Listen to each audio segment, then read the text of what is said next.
Hanya itu yang mau kita pastikan.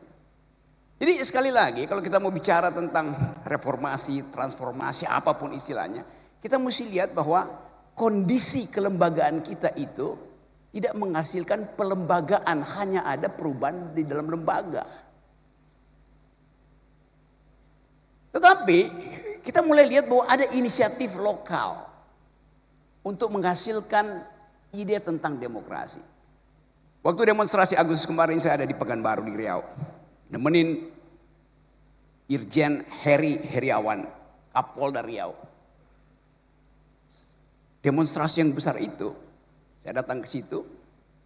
Yang dipajang di depan para demonstran, menyambut para demonstran bukan panser, bukan water cannon, tapi spanduk besar ditulis oleh Kapolda Riau, Saudara Heri Heriawan. Selamat datang para pejuang aspirasi. Bayangin coba, dia sambut dengan spanduk itu. Nggak ada ketakutan, demonstran ngoceh suka-sukanya. Karena dia anggap demonstrasi itu pejuang aspirasi. Dengan cara itu langsung terbagi kimianya tuh. Pejuang aspirasi diterima, provokator dihalangi. Yang memperjuangkan aspirasi pasti pakai argumen. Yang ingin merusak demonstrasi pasti pakai molotov. Mudah dipisahkan. Jadi contohlah Kapolda Riau. Bukan saya puji-puji, tapi faktanya begitu. Dia menerima protes itu sebagai pejuang aspirasi. Spanduknya di depan. Mahasiswa datang, digelar spanduk di depan tiba-tiba. Selamat datang para pejuang aspirasi. Karena kita menghormati mahasiswa yang berjuang untuk menghasilkan perubahan politik. Nah, itu dasarnya. Satu waktu saya bertemu dengan Pak Kapolri. Saya lagi membantu. Saya cerita aja soal sebelum saya bicara teorinya. Saya lagi berupaya untuk membuat beberapa Polda itu laboratorium tentang civilian value. Nah, karena saya berteman dengan Pak Herimen, saya bolak-balik ke Pekanbaru.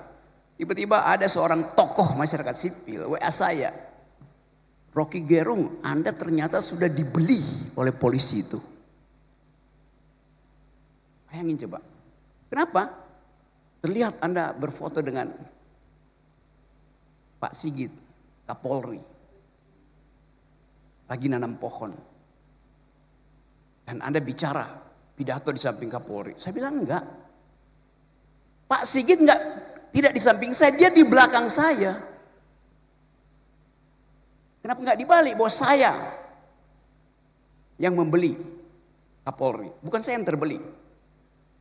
Karena saya nyusun kurikulum tentang hubungan antara polisi dan lingkungan yang disebut green policing yang dipromosikan oleh Kapolda Riau. Jadi bayangin, masyarakat sipil pun mencurigai aktivitas masyarakat sipil karena dia nggak paham bahwa lebih banyak orang yang mati karena kerusakan lingkungan daripada yang mati di jalan raya. Itu soalnya. Jadi kepicikan aktivis masyarakat sipil juga ada karena kecengengan, nggak bisa berpikir. Kalau saya kritik, saya juga kritik lingkungan saya yang mencurigai hubungan antara aktivis, dosen, jurnalis dengan kalangan kepolisian. Rocky Gerung sudah terkooptasi oleh Kapolri. Lalu dalam isu lingkungan terbalik, Pak Sigit terkooptasi oleh isu lingkungan yang saya buat. Begitu dong fairness-nya tuh. Jadi kita lihat bagaimana kepicikan itu ada di dalam bahkan masyarakat kita tuh. Dan itu terjadi karena satu hal. Di belakang kepala kita, di belakang kepala mak-mak, di belakang kepala para dosen, kepala jurnalis, ada isu yang unexplainable, unspeakable. Yaitu soal fufu-fafa dan soal ijazah palsu. Itu yang jadi background kemarahan publik yang tidak mungkin dia ucapin.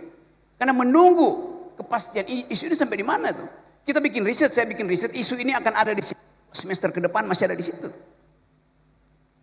Jadi kita mau coba bahas sekaligus apa yang kita sebut sebagai reformasi sebetulnya basisnya adalah kecurigaan masyarakat sipil terhadap penyelesaian kasus-kasus yang sangat sensitif. mereka tidak bisa ucapkan. Saya pakai satu istilah. Deep psychology, psikologi dalam masyarakat kita adalah bimbangan, kecurigaan, ketidakpastian. Ketidakpastian politik sekarang disiram dengan ketidakpastian ekonomi. Maka orang akan cari siapa yang harus bertanggung jawab.